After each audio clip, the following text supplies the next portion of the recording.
What up, B Squad? It is me, JB, and we are here today, you guys, with Let's Get Into the Blogs. You guys, this is going to be number 117 of Let's Get Into the Blogs, I believe, you guys. But before we go ahead and get into the blogs, if you guys are watching this video or any other video on the channel and you guys aren't subscribed yet, need you guys to do me a solid favor and stop taking me out on this date and then having me pay for it at the end of it. You guys know the routine. You can do me that favor by liking the video, subscribing to the channel, and also by turning on your post notifications, you guys. And with that out of the way, without further ado, let's go ahead and get into what is hot and what is trending for this week. And these are going to be the hot topics for the week of March 23rd through March the 29th. Let's get into it, shall we? Right, you guys. So you guys saw earlier this week that I did a video talking about Portia and the stuff that is going on between she and Simon currently, right? Like I said in that video, it's like every day something is coming out about Portia and Simon, and it's just like, my God. Every time something comes out, you have to look at it and you have to think. It's like, girl, what were you thinking? Because Portia couldn't have been thinking. I just can't believe that she would. I mean, why would you? Here's a question that I have. It's like, why would you marry a man that you don't know? Like I said in the last video, when she was talking about the fact that he was supposed to protect her and PJ, it's like, no, ma'am, he's not supposed to protect you and PJ. You're supposed to be yourself and your daughter's protector. But okay, girlfriend. But I'm just still stuck on the fact that you married a man that you just really don't know, and now this man is running you through the cleaners at this point. Because every time something comes out, this man makes Portia look foolish, and I'm like, was it, again, I say, was it worth it, girlfriend? Was it worth it? So the latest thing that I saw, and I need to go take a look and see if ain't nothing else come out, because the last thing that I saw about Portia and Simon is, so you guys know, Real Housewives of Atlanta. She's back for season 16 of Real Housewives of Atlanta, and she's filming. So I know that they were doing some pickup scenes, right? So the pickup scenes are in the house, right? And Simon sent a cease and desist that they not film in the marital home. So we found out this week that the house that Simon and Portia bought, right? Portia's name is not on that deed. And I know a lot of people like, that ain't smart of her not to do, have her name on it, right? Here's what I'll say about it, right? I think it was smart for her not to have her name on it, especially with all the things that this man is being, alleged to, all the things that are against him currently, right? Because financially, which still I wonder, like, financially as his wife, can they, but she also came out and said that that's why she's divorcing him, because she found out all these things. And it's like, here's the thing with Portia. Why do you take the opportunity to get to know the man? At least get to know him before you do all of this. It's so weird. It's ass backwards. Despite how people, despite what happened with Simon and Fallon House, she was messing with that boy Jalen and all that kind of stuff. I know she got to be like, tried to warn y'all, tried to tell you about Simon, and Portia didn't listen. But yeah, it's terrible. But like I said, her name is not on that deed, so he don't want them filming at the house or nothing like that. He doesn't want them filming there. And I know a lot of people like, what is she gonna do? But here's the thing, Portia, I don't know what she was doing. Like I said, it's all rather dumb if you ask me. Everything that she did involving this man, just hindsight is 2020. It just looks like, well, you can't say you was after a bag. I don't believe you love the man. What was the reason, girl? What was the reason? In my Cardi B voice, what was the reason for real, for real? So you get that. And like I said, people are talking about the fact that it was less than smart for her to. What was less than smart was for her to marry this man not knowing him. That's less than smart. One smart thing that the girl did do was with her house that she bought, she did not sell her home. I was like, thank God that she didn't sell her home. And thank God she put it in her mama's name. So he can't come after that. But what was like I said, I'll repeat it one more time. What was less than smart for Portia was marrying the man and you don't know him. Shit. You tried to. It's so funny to me that Portia tried to avoid Real Housewives of Atlanta season 14 because she didn't want to. Let's be real. That's why Portia left season 13 because she didn't want to come back that next season and have to answer to all the questions that the girls would have about her relationship with Simon and things of that nature. That's why Portia left the show. But again, Portia, I'm gonna ask the question: was it worth it? Because at this point, I don't know how it don't seem like it was. And Simon is a petty Betty. Now, am I sick of seeing that man? 100%. I am absolutely sick of seeing that man on my damn timeline. I, God, I would be so happy once whatever this is, this divorce is over and done with these two because, yeah, I'm tired of it. But is he getting the best of her? 1,000%. 1,000% getting the best of Portia. You thought she would have learned after the whole thing with what's his name? Cordell. But hey, I guess not. They say, I guess, girl, if you now what I am going to repeat is I am ecstatic about season 16 of Housewives of Atlanta because I want to see what the hell she got to say. I'm hopeful that behind the scenes she got she's got her ducks in a row to come at him, but if not, was it worth it, Portia? Was it worth it? That's it, you guys. Let me know your thoughts and opinions about that in the comment section below, you guys, and we'll pause here and we'll move forward. All right, guys. So, another story that I want to talk about, which is an interesting one that came out this week, and I was like, wow, that it just goes to show that when it comes to black women, are at a disadvantage when it comes to medical help. Because I know last week the young lady, I can't even think of her name. She was on YouTube. I forgot the young lady's name that passed away last week because she had, I think it was something with her reproductive organs where she had cancer. I don't know if it was cervical cancer or what, because they thought that they was it a cyst? Did they think it was a cyst, or did they think it was a either a cyst or I forgot cyst or a y'all know what it is, a cyst or a, you don't have to say it in the comment section because I'm gonna get it, a cyst or a fibroid. A cyst or a fibroid. It took me forever to get fibroid. I knew it was a roid, but the roid that I was coming up with in my head was hemorrhoid, and I know damn well I ain't a hemorrhoid. But y'all know. So yeah, that story came out last week.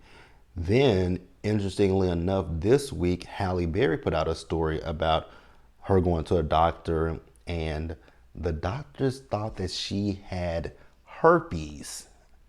You heard me correctly. The doctors thought that Halle Berry had a bad case of herpes, but turns out she didn't have herpes. What it is was she was going through menopause, and I was like, wow. How now? I'm not a woman, so I don't know how that can be confused, but it does go to show that black women do get treated differently as opposed to them, right? Because again, how could you not? How do you? So there may be. So I know that some women talk about chafing and stuff of that nature, but why? Instead of thinking it's herpes, why not test her? Why not do an STD panel on? Why not do an STD panel on her? Rule that out. But I wonder why the first go to was herpes when she's a woman in her 50s. Why is the go to herpes? I hope she no longer goes to that doctor. And I saw a lot of women I saw a lot of women talk about this, right? Where, I mean, we've even talked about it with Dr. Jackie on Married to Medicine when she did that live with Heavenly that came out, right? Because I know a lot of people, I saw a lot of women who say this, that they go to their OBGYNs, right? And sometimes things go unnoticed, but then, and it's interesting when they say they go to a male doctor and the male doctor is the one that tells them, oh, it's this, oh, it's that, what it really is. And I wonder, is it an issue when it comes to, I wonder if it's an issue when it comes, because if it's an issue when it comes to, a white woman, if you have if you have an OBGYN and you're a black woman and your OBGYN is a white woman, I wonder if there's a disconnect there. And I also wonder what an issue where if there's also a little bit of an issue when it comes to black women being which it shouldn't be. But again, I'm going to reiterate and repeat. We saw how what Jackie said, right? I will also say it's always best when you get that first opinion from a doctor, don't take that as fact. If you feel like that's not right, go seek other, go out and get other doctors' opinions on it. And when you feel like something is wrong with your body, speak up and speak out. Don't sit there in silence and in pain. Speak up. Say to your doctor, "Hey, something ain't right here. Something ain't right here." Speak up for yourselves, right? Especially black women, because black women, childbirth, and even and now with this instance, where a woman was misdiagnosed. Like, you're gonna sit here and tell this woman she has herpes, but she's going through menopause. Now, granted, it could be a severe case of menopause, but my God, today to say, "Oh, you just have herpes," excuse you, herpes? How do you know she's? I mean, obviously, Halle Berry has had children. Halle Berry has had how many kids she got? How many kids do Halle have? What, three? Two or three kids? Because she has Nala, she has her son, and Halle Berry is 57 years old. Damn, she still look good for 57. How many kids does Halle Berry have? She has two kids, right? I think she got two kids. I could be because she got her daughter Nyla, and I believe she has. Does she have two, or does she just have that daughter? No, she has a son. Halle has a son. So if Halle Berry had herpes, I mean, she wouldn't have. Her birth would have been, if Halle Berry had herpes, her birth for her son and for her daughter would have looked different. Her OBGYN would have known that, but okay. She was and actually it says she was perimenopausal. Like, that's just weird to me. It's weird as hell. Because it says the 57-year-old shared that she learned she was perimenopausal after her doctor mistook her symptoms for herpes. Perimenopausal refers to the time where the body starts to make its natural transition to menopause, which marks the end of a woman's reproductive years.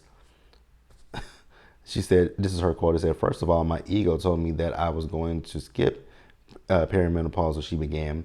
"I'm in great shape. I'm healthy. I managed to get myself off of insulin and manage my diabetes since I'm 20 years old. So that makes one think, oh, I can handle menopause. I'm going to skip that whole thing. I was so uneducated about it at the time. Barry explained that when she was 54, she met the man of her dreams. And so, okay. Oh wow. So I'm gonna read you guys what her pain was, right? She said, I feel like I have razor blades in my vagina. I run to my gynecologist and I say, oh my God, what's happening? It was terrible. She recalled teasing that she has no shame sharing her story because it can help other women. He said, you have the worst case of herpes I've ever seen. I'm like, herpes? I don't have herpes. Barry says she immediately confronted Hunt about it. Oh. However, the couple later both tested negative for the sexually transmitted disease. I realized after the fact that is a symptom of perimenopause, the actress said, noting that dryness is a symptom of the transitional period. My doctor had no knowledge and didn't prepare me.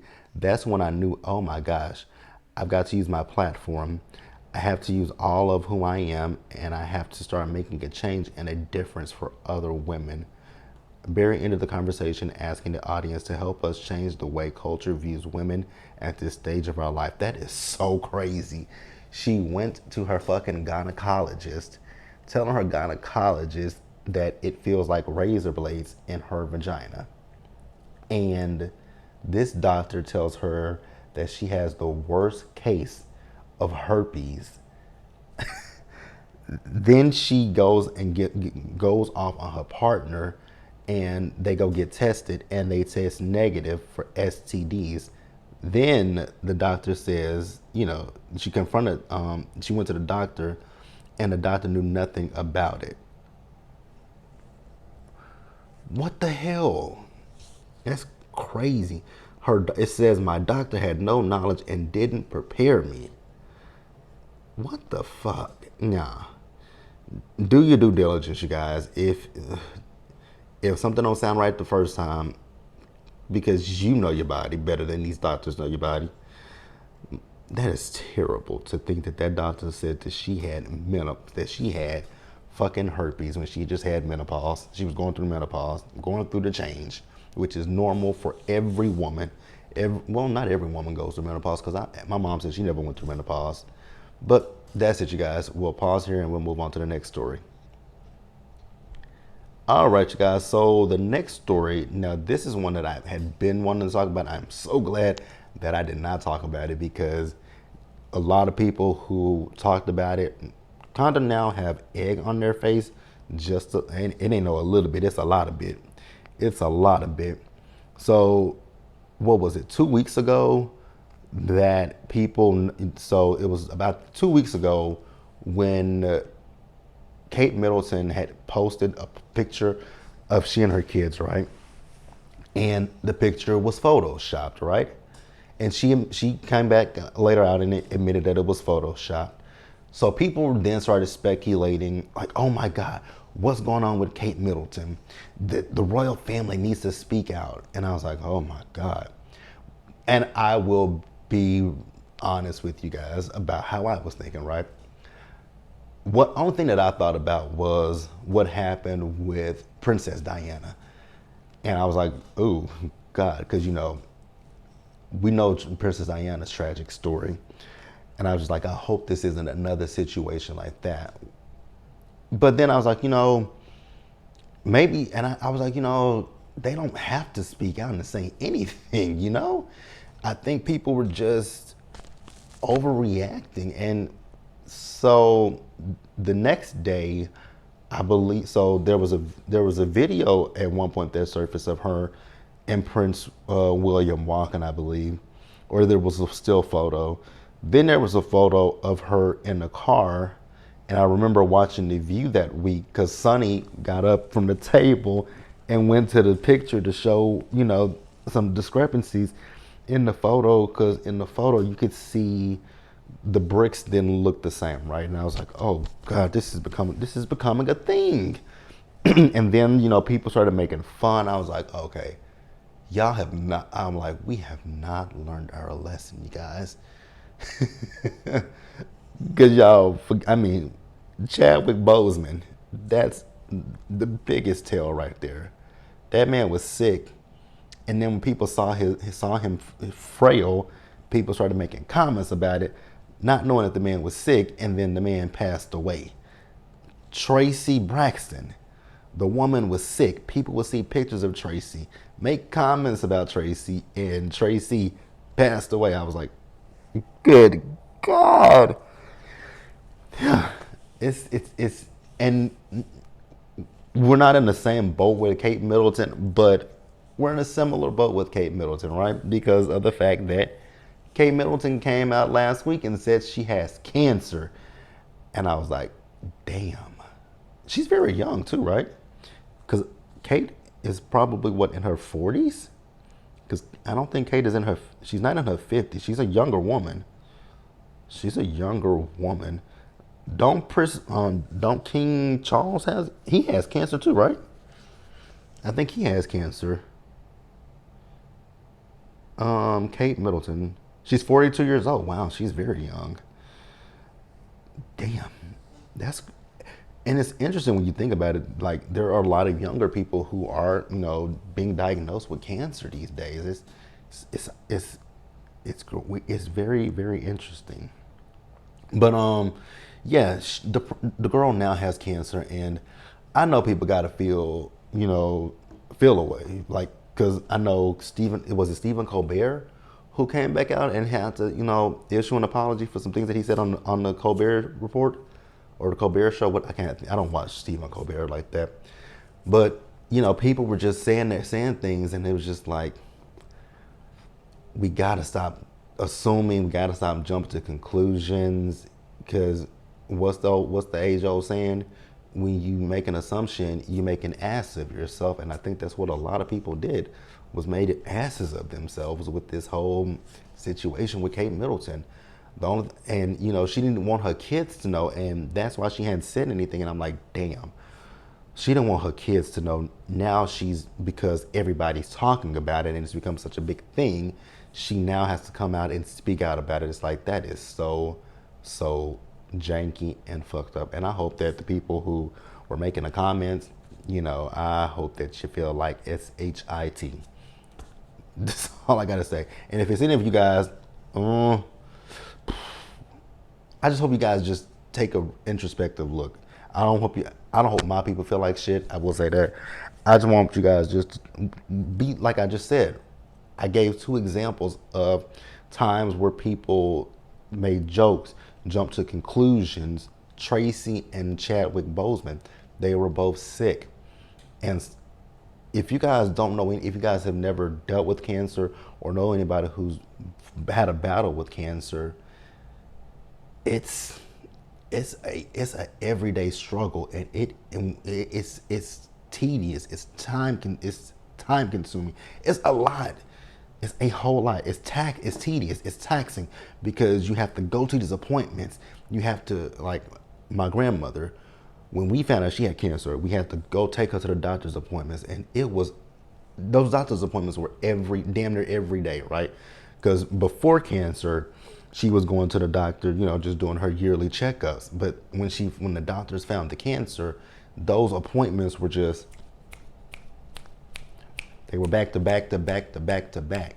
With my uncle, when he was going through chemo and radiation, that was pretty much every day, like that he had to do that. So people do these things. They try to keep people.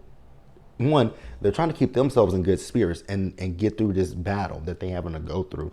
Two, they just want the people in their immediate circle to know about it. They don't want, especially these people. These are public figures. They just want to be able to just go through it, and because it's already hard enough on them, and now they have to have the public knowing about this battle with them. So it's just like you just guys have. I think people just need to be like, hopefully, like say hopefully she's okay, and hopefully hopefully they'll say something soon enough. But to feel entitled to know these things about people, it's weird to me. I have to say, I think it's weird to me. But you guys will definitely let me know your comments, your thoughts, your opinions down in the comments section below, you guys. And I will pause here and I'll move on to the next story, you guys. All right, you guys. So the next story up is going to be this story with Catherine and Blanket them. I was kind of confused. So you guys know, I mean, we all know Michael Jackson is deceased, and Michael's been gone for how many years now has he been deceased? Like, oh God, Michael died in what, 2009 to 2010? Is that correct? Is that correct, you guys? I think so. Oh, Blanket is 22 years old. That's that's interesting. I did not realize that he was that old. I did not realize that he was that old. So I'm trying to find this article, but I can't find it because I know what it is. Is he want? So I guess Catherine is using some of Michael's money from his estate to pay for her legal bills. Now, what legal bills does Catherine have? What I'm what legal bills does she have? I didn't know she had any legal bills, but okay. I did not know that. Oh, okay. So it says Catherine Jackson makes accusations against Michael Jackson's executors in legal dispute with grandson. So it says, according to documents obtained by ET, Catherine accuses the executors of her late son's estate of trying to keep a tight grip over the money the estate distributes to the trust and, in turn, its beneficiaries. It says the court documents leave no room for ambiguity when they claim that it's clear to Catherine that the executors are holding all of the assets in the estate in order to keep control over them and to avoid the more liberal distribution of requirements of the trust. The documents also state that there can be little question that the court has jurisdiction to instruct the executors to pay Catherine's fees from the estate. As ET previously reported, Catherine wants the estate to cover the legal fees she's racked up in the process of appealing a judge's prior ruling that allowed the estate to move forward with an undisclosed business transaction. It says Biggie had initially been on board with his Blanket had initially been on board with his grandmother, but ultimately sided with the estate to move forward with the business transaction. Catherine, however, decided to appeal the decision, and she now wants the estate to cover the legal expenses for said appeal. For his part, Blanket wants the court to deny her request because, according to court documents, he, quote, did not appeal the court's ruling, while adding that it was apparent that the court was acting with its discretionary powers, within its discretionary powers.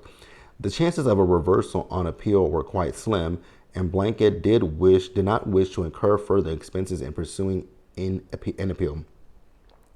It also says in Catherine's court documents, it states that there can be little question that the court has jurisdiction to instruct executors to pay her fees from the estate. Document add, based upon the information available to Catherine, it appears that the estate is currently holding something in the range of 1.5 billion. The court documents also state that the estate is roughly worth $112 million. Ooh. You know, when you think about things of that nature, it's always terrible when, how old is, I mean, Catherine Jackson is somewhere close to my mother's age.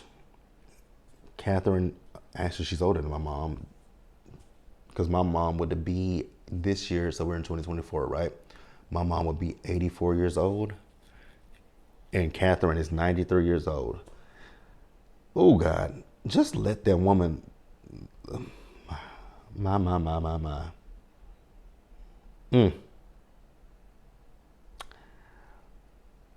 We're going to wish them luck.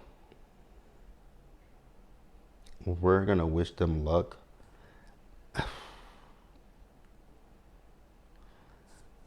I don't even know what to say, to be honest with you guys, because it's terrible when a family is fighting over money. It really is. So I'm also read you guys this from TMZ. It says Catherine Jackson received over 55 million dollars since Michael Jackson's death, so claims his estate. It says Michael Jackson's mother has amassed a fortune since her son died. I mean, that was her child. The fuck? It says to the tune of tens of millions, which is why she can pay for her own. Oh, so they're trying to say because she has money, she can pay for her own. Okay. So claims of Michael Jackson's estate. It says a rep for the estate confirms to TMZ that they filed legal documents in their ongoing dispute with Catherine Jackson over attorney's fees. And she's trying to have the estate cover over a deal that the estate itself struck, which she's currently appealing, which I just read. TMZ has seen the paperwork and it lays out some financial info that, if accurate, is absolutely eye-popping. In the filing, the estate claims there's a massive amount of cash and other benefits Catherine has received since Michael's death in 2009, with the executors of the estate alleging it all totals more than 55 million over nearly 15 years. A good chunk of that dough, the estate claims, comes in the form of monthly allowance it allows Catherine is afforded by Michael Jackson's estate and totals more than 160,000 a month. That allowance plus other cash payments amounts to 33 million of the 55 total, according to the estate. On top of that, the documents say that Catherine is well taken care of by the estate, which claims to have shelled out more than 15 million to buy and improve her luxury home, not to mention paying for her transportation and other perks like a private gardener, chef, and security. The point of the estate executors laying this all out is to bolster their argument Catherine can afford to cover her own attorney's fees as she pushes forward with her appeal to fight a huge business deal that the estate struck, which she and Michael's son Blanket were fighting together until recently.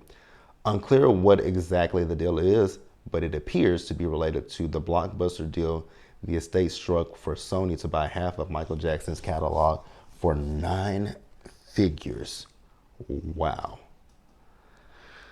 Yeah, you guys, like I said, it's terrible to see this. I don't have anything else to say, you guys. I really don't. But let's pause here, you guys, and get to the last story, shall we?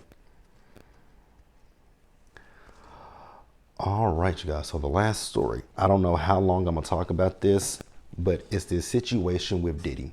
So you guys know that Diddy's homes got raided this week, right? And this all stems from this lawsuit from that guy, Rodney, I think that's his name, Lil Rod.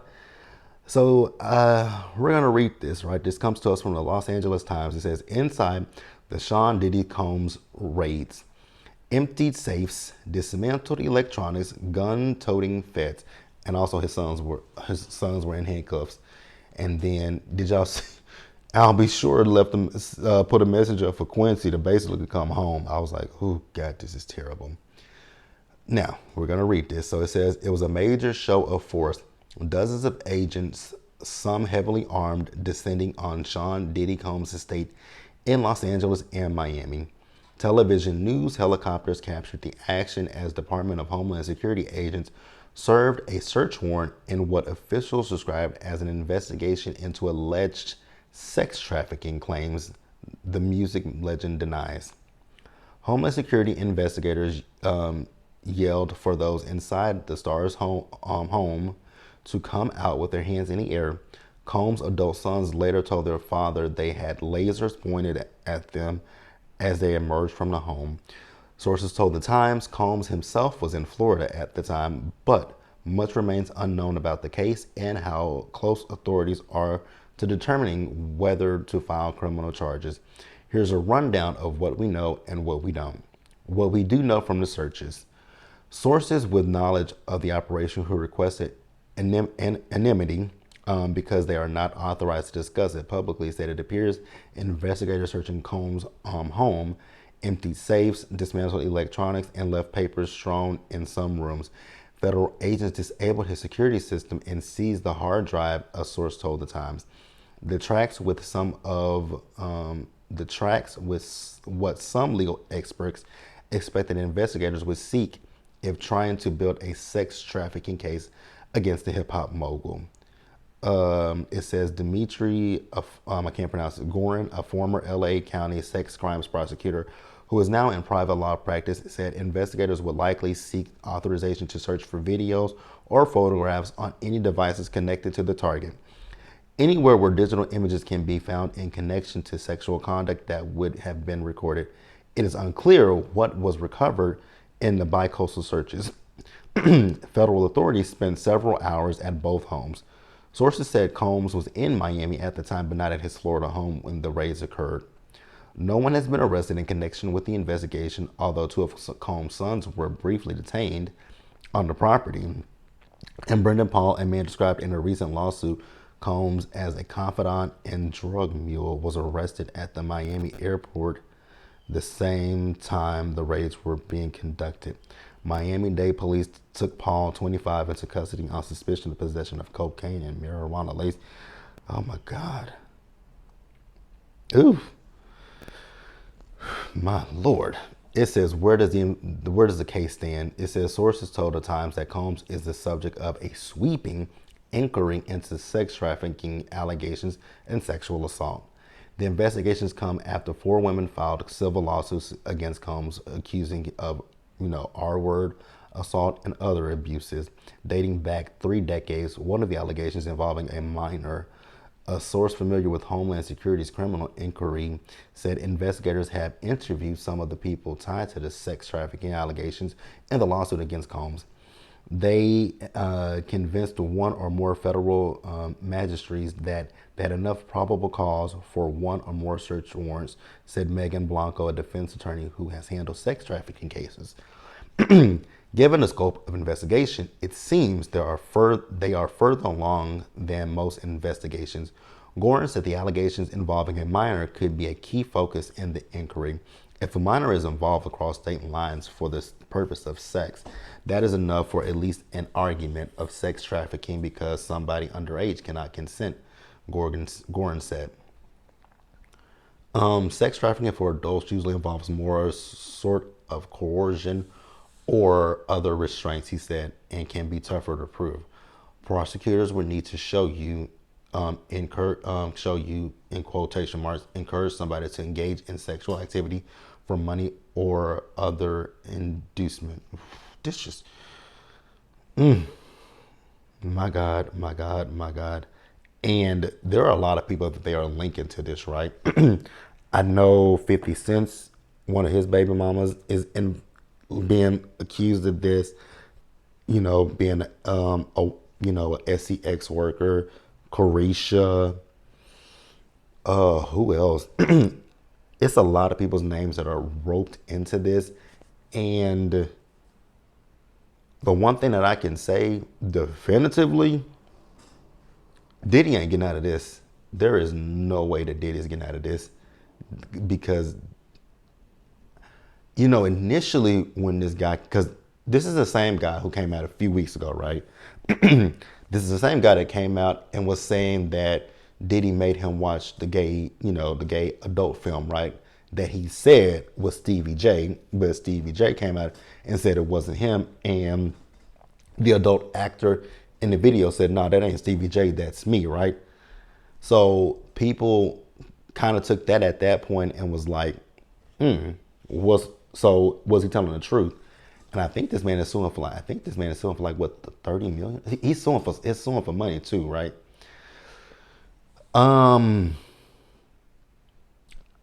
We'll go back to I'll talk about the Cassie thing real quick, right? When Diddy settled with Cassie, I don't think that helped him. I think he probably thought that things would die down and go away, but no, I think that situation with Cassie literally opened the floodgates for anybody who's been involved with Diddy. And I think there are some gay allegations out there. But I mean, people have been saying things about Diddy for years, but it was just rumors and speculations for years. But now we're getting to the point where, like I said, people are coming out with lawsuits against the man. And if we said about Trey Songz, where there's smoke, there's fire, then we absolutely have to say it about Diddy, where there's smoke, there's fire. And like I'm gonna repeat it one more time. I don't think he did himself any favors by settling with Cassie. I just honestly don't think that the man did himself any favors when he did that. But it's it's a lot, you guys. It's a lot, and I think that Diddy's gonna be just like R. Kelly. I think he's gonna be just like R. Kelly. I think he's gonna be in the same similar situation, right? Because you guys remember they tried to get R. Kelly for years and they couldn't get him, but they finally got him. And I know people, I'm seeing it on social media where people are like, but they don't do this to like, I know you guys, we know there's the judicial system was built by, it was built by them and it was built to protect them. But when it comes to us, the judicial system was not built for someone who looks like me, someone who looks like Diddy, someone who looks like R. Kelly. That is not who the judicial system was built for and built by. It puts it's a disadvantage to us. I don't give a fuck how much money you got at the end of the day.